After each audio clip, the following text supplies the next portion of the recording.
Salut. Bon, on se retrouve aujourd'hui pour une nouvelle vidéo soft spoken encore.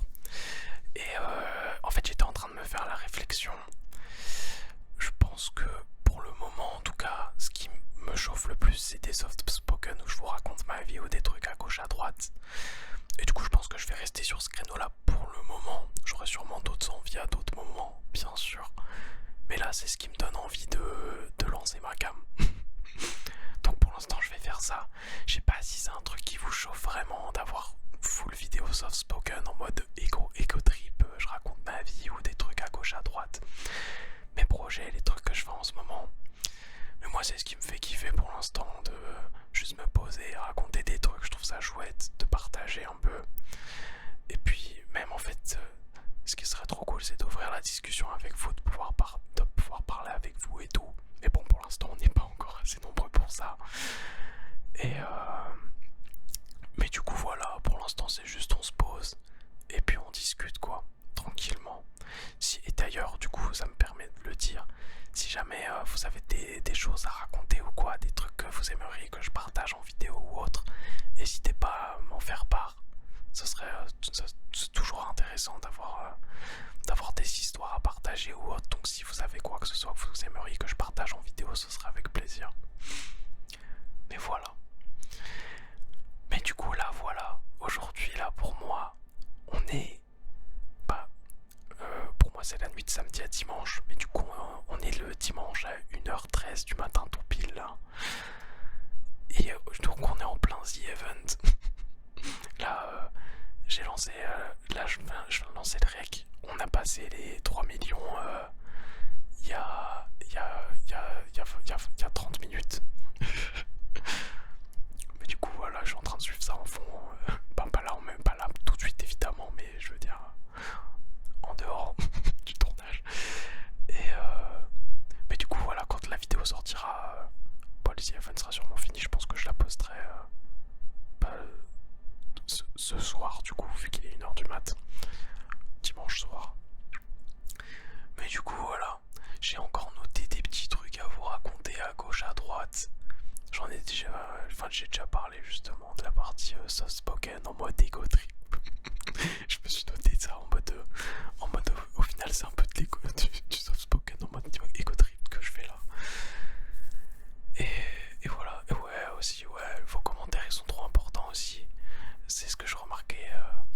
En fait je revoyais, enfin je regardais un peu ce que ça avait donné mes anciennes vidéos, et ce que j'aime trop c'est voir vos commentaires à chaque fois. C'est toujours trop cool de les lire, ça fait plaisir. Même c'est trop marrant de...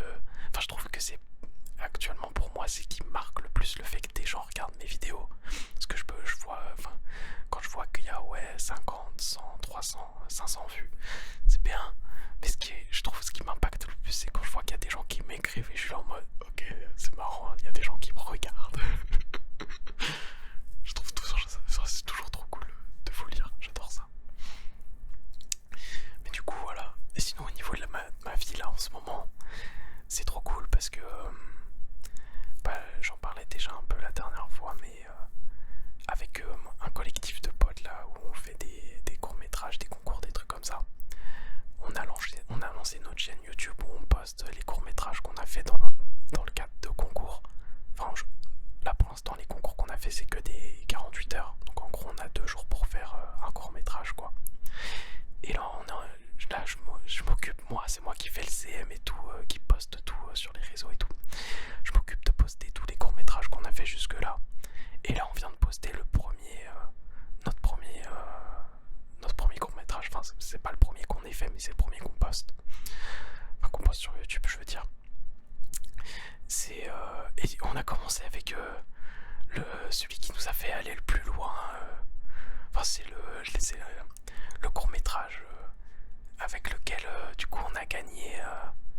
Du coup, nous, on est rennais. Et avec ce court-métrage-là, du coup, on a gagné le 48 heures de Rennes. Donc, enfin, on a gagné le meilleur film et d'autres prix.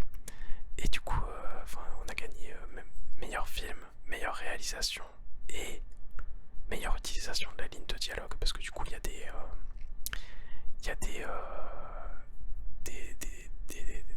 choses nous imposer pour le court-métrage pour s'assurer en fait qu'il est fait dans le cadre du 48 heures et pas avant ou après. Après, bien sûr que non, après, tu peux pas le rendre après.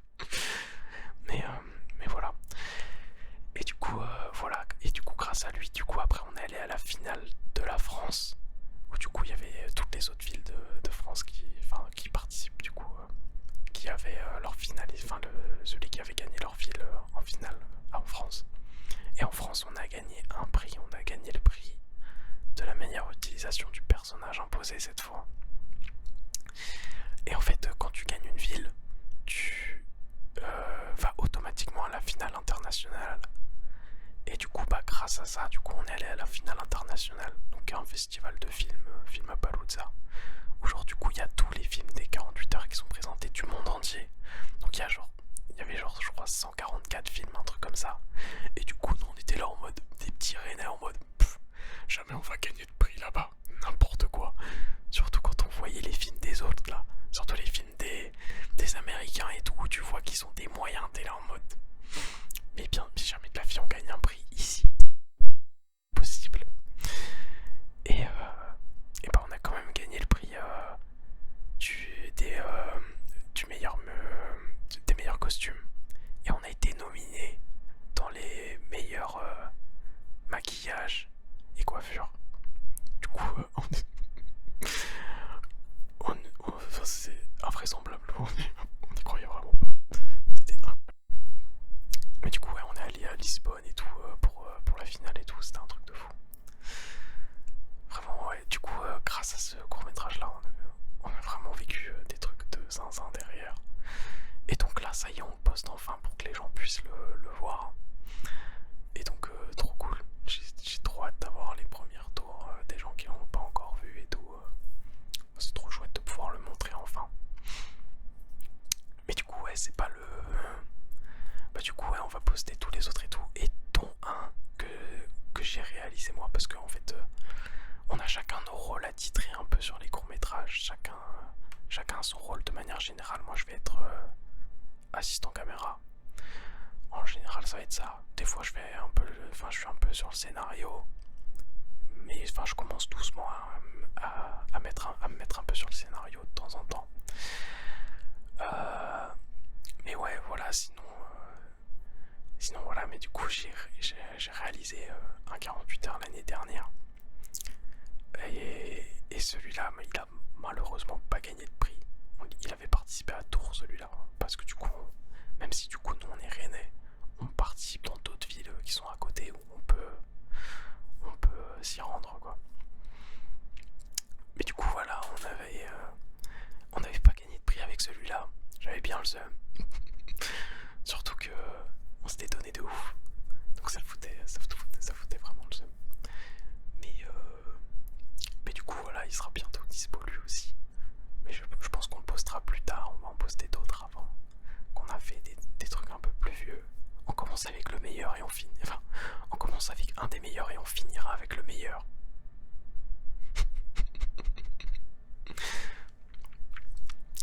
Mais du coup, voilà. J'ai hâte de voir un peu ce que ça va donner, surtout que derrière, parce que là on passe des courts-métrages, mais c'est pas le seul principe de la chaîne qu'on a créé. Là derrière, on a aussi plusieurs idées de concepts et tout qui peuvent être cool à faire sur la chaîne. Genre déjà on veut faire des concepts un peu de table ronde où on discute soit entre personnes qui font de l'audiovisuel, ou en fait dès qu'on aura une idée de concept ou quoi, on essaiera de développer un truc là-dessus. Et ce qui est trop cool, c'est que du coup on va pouvoir faire plein de choses. Ou même juste si on a envie de faire des petites fictions, ou n'importe en fait, enfin si... Ça sera une plateforme qui nous permettra de poster plein de trucs, donc c'est trop cool.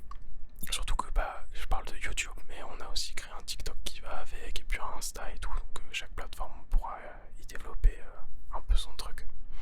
Donc c'est trop chouette. Et voilà. Et en plus, comme j'écris une série aussi à côté avec mon meilleur pote. J'en ai déjà parlé sur la chaîne, mais bon, c'était il y a longtemps. Mais ça fait plusieurs mois qu'on écrit une série avec mon meilleur pote, une sitcom. Et peut-être qu'on la postera sur la chaîne. Enfin, ça dépend, parce qu'on va essayer d'avoir une diffusion télé. Ce serait l'idéal, une diffusion télé. Mais du coup, si on n'a pas de plateforme qui est dispo pour nous diffuser, on diffusera sur YouTube. Mais du coup, voilà. Surtout qu'en plus, ce sera une série qui aura normalement un peu de budget. On a réussi à budgétiser un peu le truc et normalement, on devrait réussir à avoir un peu de budget. Donc c'est trop cool. Il n'y a encore rien de fait. Mais en théorie, on aurait un peu de budget. Donc ça tue. Ce sera notre première production avec vraiment un budget qui n'est pas de notre poche. Et justement, grâce au fait qu'on a gagné un 48 heures. Parce que du coup, le fait que de gagner un concours dans l'audiovisuel, on peut débloquer les fonds du CNC. Du coup, on pourra faire les demandes au CNC pour avoir une aide. Et en plus, du coup, faire d'autres demandes à côté. Parce que le CNC, il donne que 50% du financement. Faut trouver le reste ailleurs. Et enfin, en fait, le CNC complète en gros la budgétisation. Mais du coup, voilà. Donc, à voir ce que ça va donner. Trop hâte. Mais voilà pour ça, là, pour la partie le Petit Luf. C'est le nom de notre collectif. C'est le début d'un nouveau truc là qui peut vraiment être très très cool, qui j'espère va bien se développer et tout. J'ai trop hâte de voir ce que ça va donner et comment ça va se développer. Mais sinon, en dehors de ça, ouais, il s'est passé d'autres choses récemment. J'avais fait une vidéo pour parler du fait que j'étais en train de me faire diagnostiquer TDAH. J'avais fait une vidéo où je passais un des nombreux tests du coup que j'ai dû faire. Et bah là du coup depuis j'en ai fait plusieurs autres. Ouais, j'ai des problèmes de micro, j'ai l'impression. Il sautille un peu. J'espère que ce sera pas gênant. Mais du coup ouais, j'ai vu l'arrêt tout récemment là. La dernière fois que je l'ai vu c'était avant-hier, enfin c'était vendredi du coup. Un neuropsy pour faire des tests, voir comment voir les niveaux où j'ai des difficultés, enfin les trucs où j'ai des difficultés ou non, vérifier en fait si au niveau cognitif où est-ce que ça coince quoi. Et du coup ouais, il m'a confirmé que j'avais bien un TDA mais sans hyperactivité, d'où le fait que par exemple ça a été aussi long à voir, parce que quand il n'y a pas d'hyperactivité c'est plus dur de voir les symptômes quoi. Parce que c'est facile quand on pense à un TDAH, on imagine un gamin qui saute partout et tout. Sauf que moi je suis très calme, du coup personne s'est posé la question. Sauf que bah non du coup. Mais du coup ouais, voilà, c'était hyper c'était marrant comme expérience parce que du coup j'ai dû les tests c'était des trucs assez drôles. Enfin c'était genre au début on testait ma mémoire et tout. Après c'était des tests genre je devais faire 2 choses en même temps. Et alors mais ça je suis catastrophique. Vraiment à partir du moment où on me demande de faire 2 choses en même temps je deviens trop nul. C'est ce que le neuropsy m'avait dit. De toute façon il m'a dit que dès que je faisais 2 choses en même temps c'était fini, on me perdait. De toute façon c'est un des symptômes. Mais du coup voilà c'était marrant. Mais enfin là du coup je me lance dans un truc de diagnostic qui va durer longtemps encore. Parce que là maintenant que pour plusieurs spécialistes c'est sûr que j'ai un TDAH, enfin un TDA du coup, maintenant il faut que je fasse les tests cardiaques pour vérifier si je peux prendre la médication qui va avec, donc la Ritaline. Et derrière il faudra aussi que je fasse tous les dossiers pour la médecine du travail, les RQTH, la MDPH, enfin tous les... C'est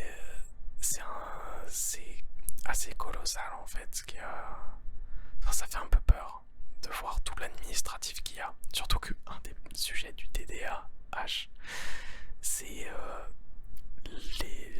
l'incapacité à faire des tâches administratives quoi. C'est un des points importants du TDAH. Et là en fait pour faire toutes les demandes et tout c'est que ça, des dossiers immenses à compléter. Du coup c'est impossible à faire tout seul quand t'as un TDAH quoi. moi j'ai de la chance, je suis plutôt bien entouré, donc ça va aller. Ça va prendre du temps. Et c'est terrible pour les personnes justement qui peuvent pas être accompagnées, quoi. Après, il y a des structures qui peuvent aider pour ça et tout. Faut se renseigner, je suis pas assez renseigné à ce niveau-là pour savoir, mais je sais qu'il y a des structures qui peuvent aider. Je sais qu'à Rennes, il y a des trucs familiaux pour aider à ce genre de choses et tout. Donc voilà, on n'est pas totalement perdu, mais c'est vrai que c'est très difficile avec des troubles de s'y retrouver et de réussir à faire tout ce qu'il faut, à faire toutes les démarches. C'est assez complexe, ouais. Mais du coup, voilà, grâce à ça, je pourrais peut-être, parce que je suis déjà à temps partiel, parce que justement, j'ai du mal à travailler normalement. Mais grâce à ça, du coup, je pourrais peut-être avoir un temps partiel avec les RQTH. En RQTH, je sais pas comment on dit. Mais du coup, un moyen d'avoir un salaire un peu plus normal, quoi. De prendre en compte j'allais mettre entre guillemets handicap, mais oui, c'est un handicap. de pouvoir prendre un peu plus en compte mon handicap dans la vie, quoi. Donc c'est trop cool. Je vais pouvoir avancer un peu mieux dans la vie, on va dire. Donc c'est une très bonne nouvelle pour moi, ça. Mais voilà, enfin ouais, c'est quand même très complexe et très long tout ça. En fait, se faire diagnostiquer, moi ça fait 1 an et demi, je crois, que j'ai commencé à me demander si j'avais pas un TDAH. Et j'ai commencé à essayer de faire toutes les démarches il y a 1 an. Et je suis toujours dessus. Et j'en ai encore pour un moment. Du coup, si vous avez des troubles ou quoi, et que vous n'êtes pas encore diagnostiqué, je vous souhaite bon courage, mais il faut pas se décourager. C'est important, ça va beaucoup vous aider pour la suite et tout. Donc, force à nous. Et pareil, là aussi, si justement vous avez des témoignages ou quoi sur des troubles ou des déficits ou quoi, ou n'importe, je suis preneur. Ce serait trop intéressant justement de partager vos expériences, même de donner mon point de vue sur certains points ou quoi, même si bon, ça restera mon point de vue, quoi. Je serai jamais dans le jugement, bien sûr, je suis jamais dans le jugement, absolument jamais, que ce soit dans les vidéos ou dans la vraie vie. Jamais, faut jamais juger, on connaît jamais entièrement la vie des gens. Mais voilà, ça pourrait être super intéressant d'avoir vos retours pour ceux qui ont déjà vécu ça et qui connaissent un peu comment ça se passe ou quoi, ou qui au contraire se posent des questions. Si vous avez des questions ou quoi auxquelles je pourrais répondre, j'y connais pas grand chose, mais si jamais je peux aider même un tout petit peu quelqu'un, c'est déjà super. De toute façon, le mieux dans tous les cas, si vous avez des doutes sur quoi que ce soit vis-à-vis de vous, vis-à-vis d'un trouble éventuel ou quoi, le mieux ça reste de consulter un psychiatre. C'est coûteux et c'est difficile, mais ça peut beaucoup aider si vous en ressentez le besoin. C'est clair, surtout s'il y a besoin de médication ou quoi, c'est super important de passer par là. Mais c'est vrai que le coup ça peut faire peur, surtout que si je dis pas de bêtises, c'est pas 100% remboursé par la mutuelle, enfin ça dépend de la mutuelle que vous avez. Mais du coup c'est assez complexe comme sujet. Et je vais jamais prétendre m'y connaître beaucoup, parce que justement au contraire je considère m'y connaître assez peu, et c'est pour ça que j'ai mis autant de temps à me faire diagnostiquer notamment. Mais ouais, et aussi on parle beaucoup j'ai vu aussi que ça parlait beaucoup des autodiag et tout vis-à-vis de ça, qu'il y a un peu un sujet des autodiag, mais en fait c'est pas un problème en soi de s'autodiag entre guillemets, dans le sens où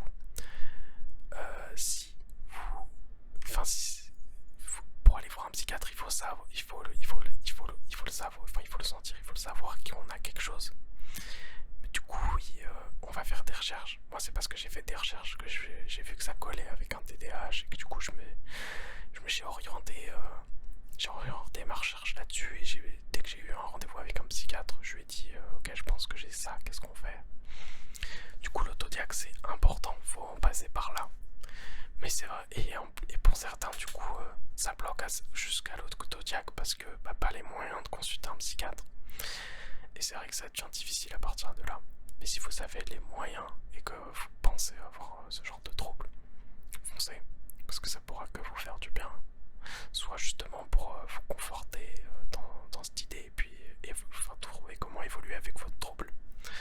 Soit justement pour éliminer ça et puis trouver où est-ce que ça peut, parce que où est-ce que ça peut pêcher. Parce que si vous vous demandez si vous n'avez pas un trouble,